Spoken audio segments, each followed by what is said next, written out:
にちは。羽生です。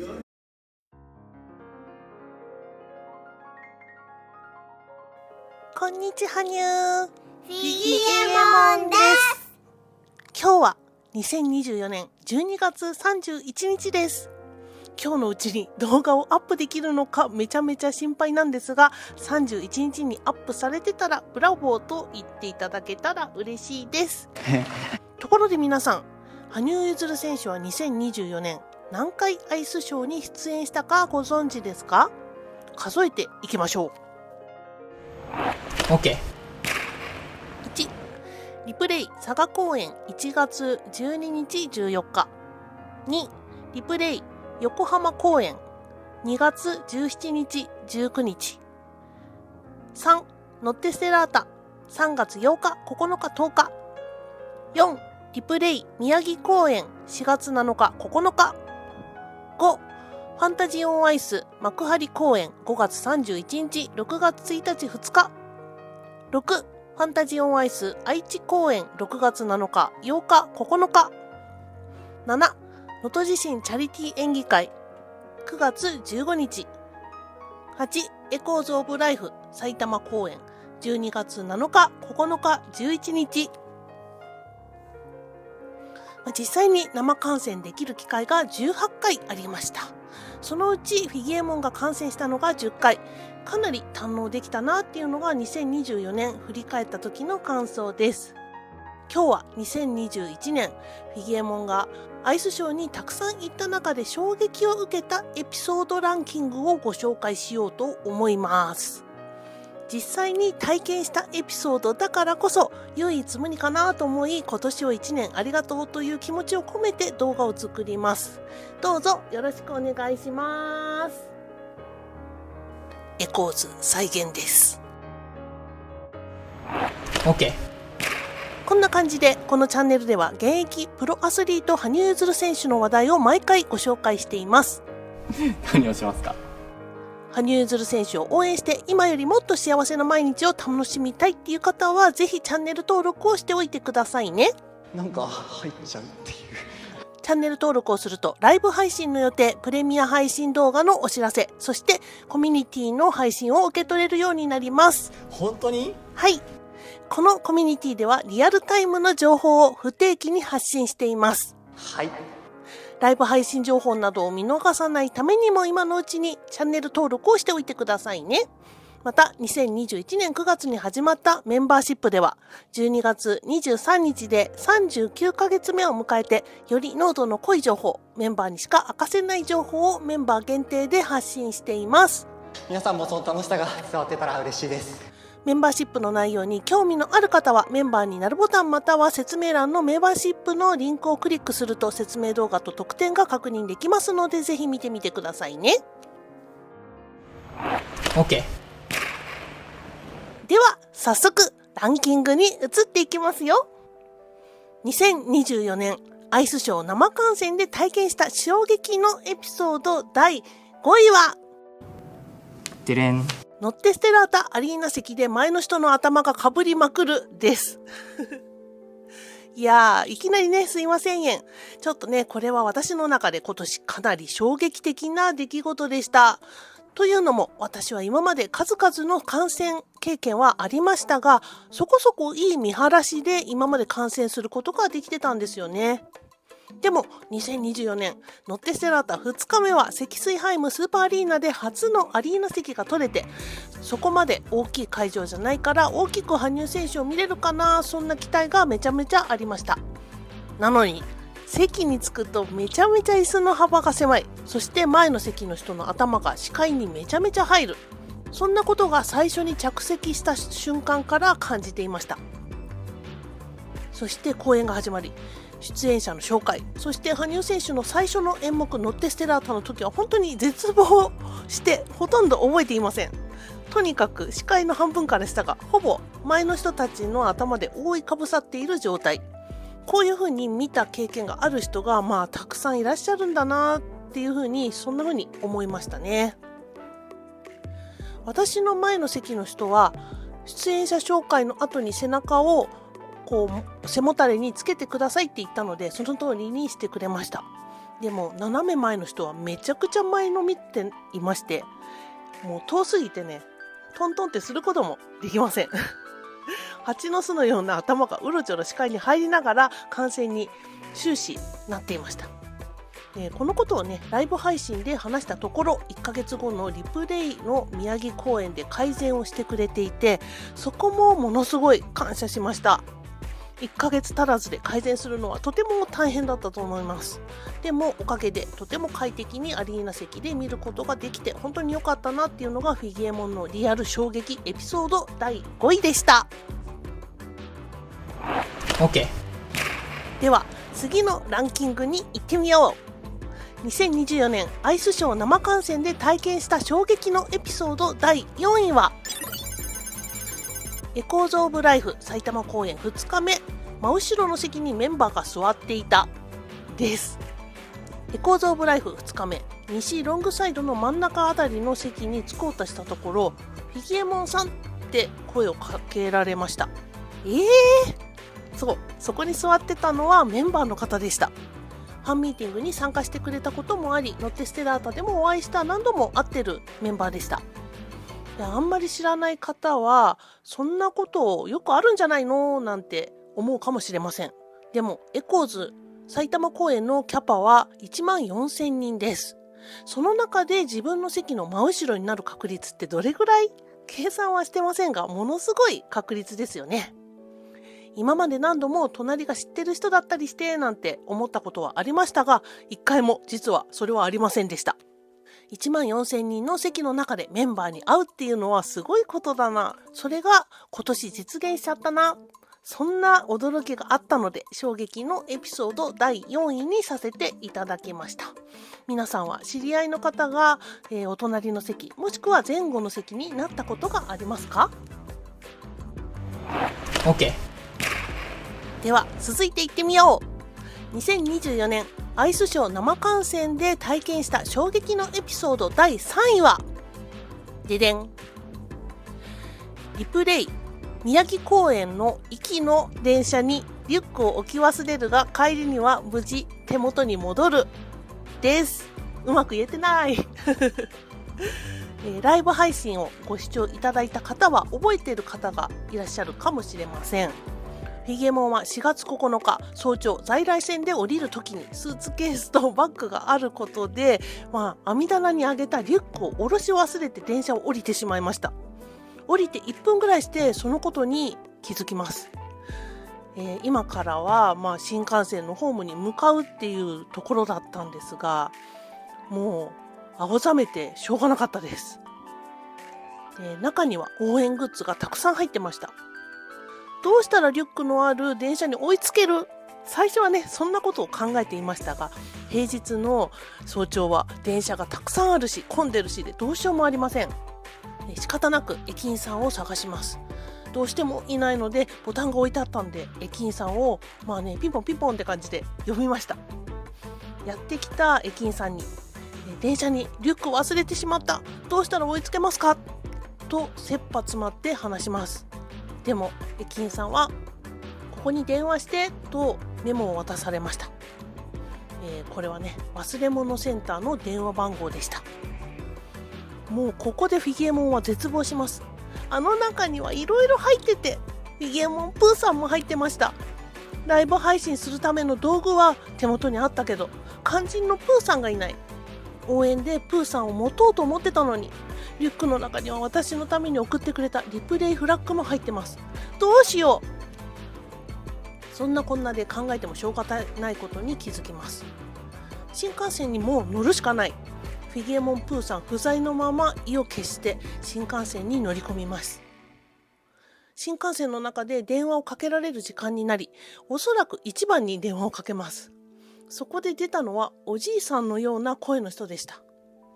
今はまだ電車の中にいると思うので、もう少し時間が経ってから電話して。そんなおじいさんの回答でした。もう気が気でありません。ホテルにチェックインするためにロビーにいた私を見たメンバーはオーラが全く消えていたと言っていました。それぐらい私はどうしようって思ってました。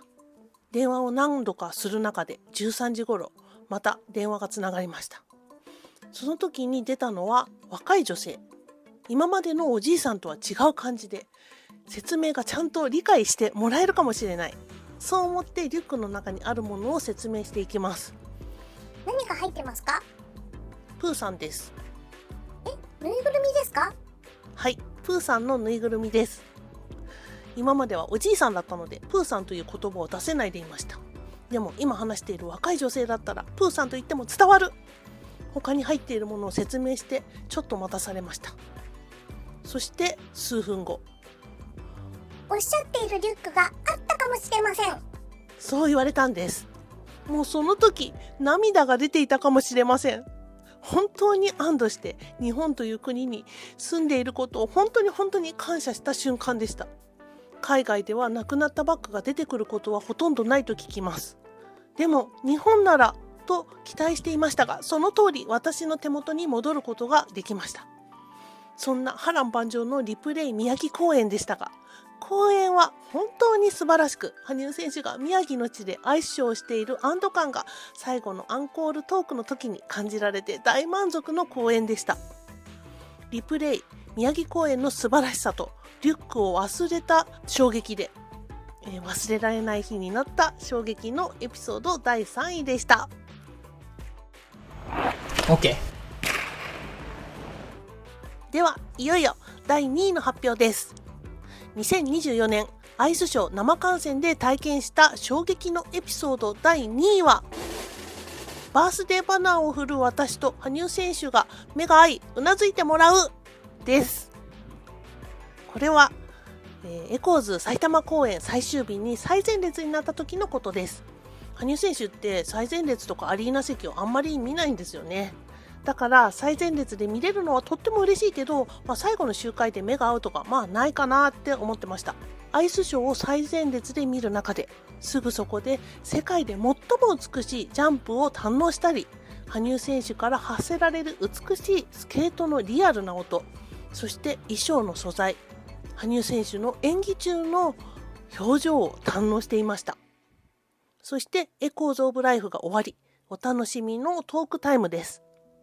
羽生選手が歌った時の表情、なんであそこで歌ってしまったのかっていう空気を感じることができ、私があそこにいても羽生選手だったとしても歌ってしまったなーって思ったりして、みんなをとにかく楽しませたい、楽しんでもらえたかな、そんな羽生選手のひたむきな思いを近くで感じることができました。そして最後の最後、羽生選手が周回して最初、なんとアリーナの人をめっちゃ見てるのが分かりました。このまま来たら私の方を向いてくれそう。そう思ってフィゲモンプーさんを持つ手にも力が入ります。おー、前に来たー。その時フィゲモンプーさん、バナー、そしてフィゲモンのことを見てうなずいてくれたんです。うわー、これは最高すぎる。いや大変だね。アイスショーも堪能できた上に最後これか。こんな幸せな、1207% の体験をさせていただきました。演技もそれは素晴らしいということでしたが、見てくれた時の嬉しさ半端ないんだなっていうのを改めて感じたこのエピソードが第2位です。 OK。 そしていよいよ2024年アイスショー生観戦で体験した衝撃エピソード第1位は、リプレイ横浜公園大楽で羽生選手の鼻の穴の中を見るです。何それって思われた方すみません。いや私ね、鼻の穴の中を見ることを目標に生きてきたわけじゃないんで、念のため言っておきますね。フィゲモンは2024年2月17日にショート席のお席になって、19日のアリーナ席が実際にどこなのかなっていうのを必死に上から見ていました。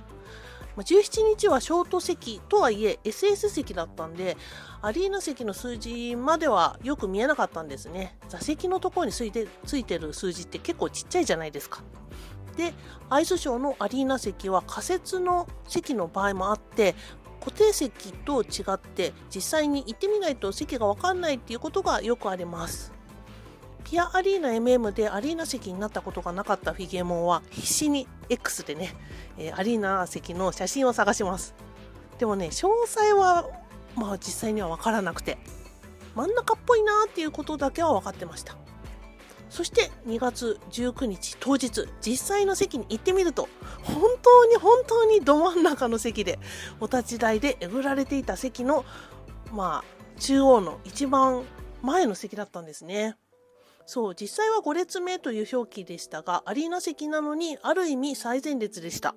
そんな席で一番よく見えたのはお立ち台。鳥と蛇と豚の時に肉眼でどこまで見えるのか試したくなります。そして一番見えないだろう箇所。フィギエモンが考えたのは、鼻の穴の中が見えるか。そういうね、チャレンジをやってみました。すると、お立ち台が上に登るシステムだったため、鼻の位置もね、どんどん上に上がっていきます。そしてフィギエモンの席は下みたいな、そんな感じになっていきました。鼻の穴に光が当たった瞬間、何度か鼻の穴の中を見ることができました。真っ黒じゃない状態でです。これはすごい。人生で羽生選手の鼻の穴の中を見る機会が訪れるとは。人生って捨てたもんじゃない。思いもよらないことが起きるんだっていうことで、そんなことを感じたこのエピソードが衝撃のエピソード第1位でした。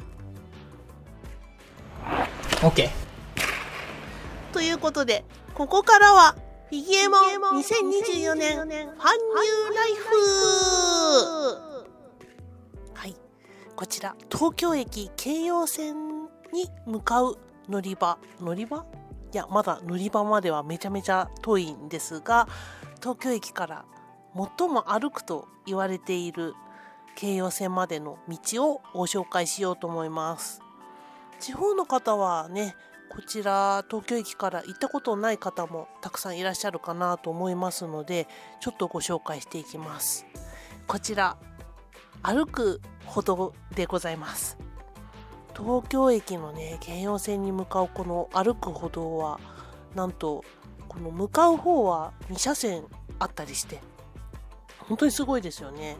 右側に見えるのは帰り道の方なんですが、本当ね、歩く歩道だけど、歩く歩道の上を歩くっていう人もこんな感じで結構いらっしゃって、早く行きたい人は早く行けたりします。左から側にはその歩く歩道じゃない普通に歩く道もあるんですが、やはりこちらを使うと早いかなっていう感じです。今なんでこれに乗ってるかというと、千葉公園ですね。千葉公園の、アリーナ、こちらに向かっております。はい、結構歩いてきました。これ京葉線のホームに近いところまで来ました。かなり早送りしてるのでね、早く着いたかなって感じですが、ここトイレありますので、もしあれでしたらトイレ使ってください。そして南船橋に着きました。南船橋はね、なかなかそんなに来ることはないんですが、ララポートがとても有名な場所で、フィギエモンも昔ララポートに何回か来たことがある記憶があります。ただね、久しぶりだったので、ちょっとね、千葉公園どんな感じかなと思って下見に来ました。エレベーター降りていきます。で、駅的にはね、こんな感じで、中規模ぐらいの駅っていうイメージでしょうか。はい、こんな感じ。割と広い感じでキャンドゥがありますね。はい。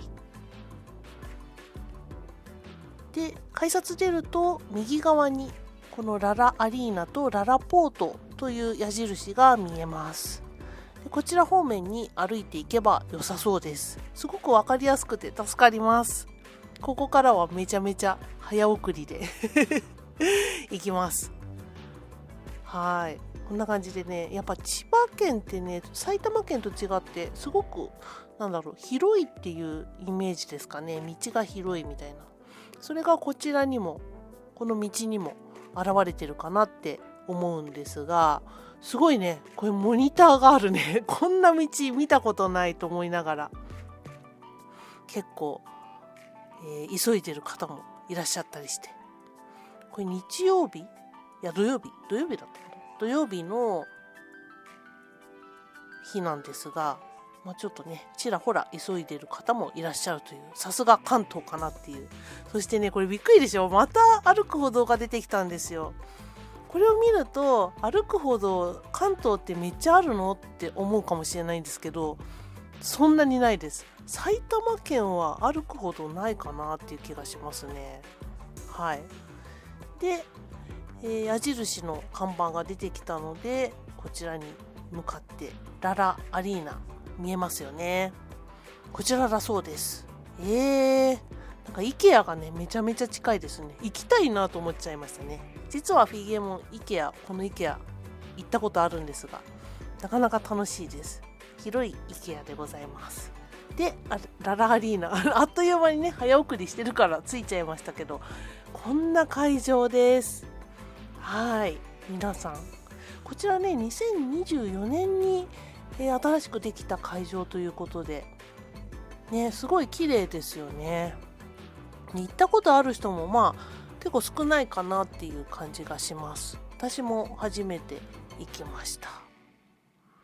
で、左側がサブアリーナでグッズ売るところみたいですね、羽生選手の場合は。で、これが、真ん中のアリーナ席の場合はこちらに並ぶ感じみたいです。羽生選手の場合は。エコーズの場合はですね。で、これはね、バスケの試合をやってるところみたいでした。こんな感じで、千葉公園ララアリーナを、堪能したんですが、これね、チケットが当選する前に行っておりました。はい、当選しました。千葉公園2日間とも当選しましたので、皆様と共に、観戦したいと思います。いかがだったでしょうか。この5つのエピソードで何か思い出したり感じたりした方は、ぜひコメントしてみてくださいね。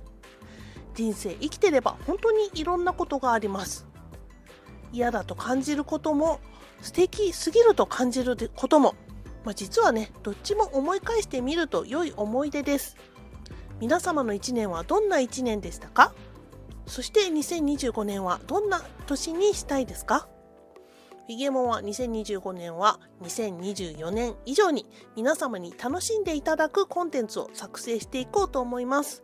羽生選手の進化についていけるように自らの進化もしていきます。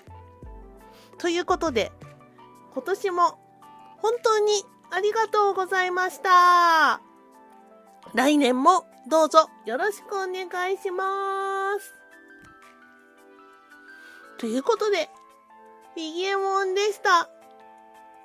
良いお年を。また来年1月3日はライブ配信するよ。バイバイ。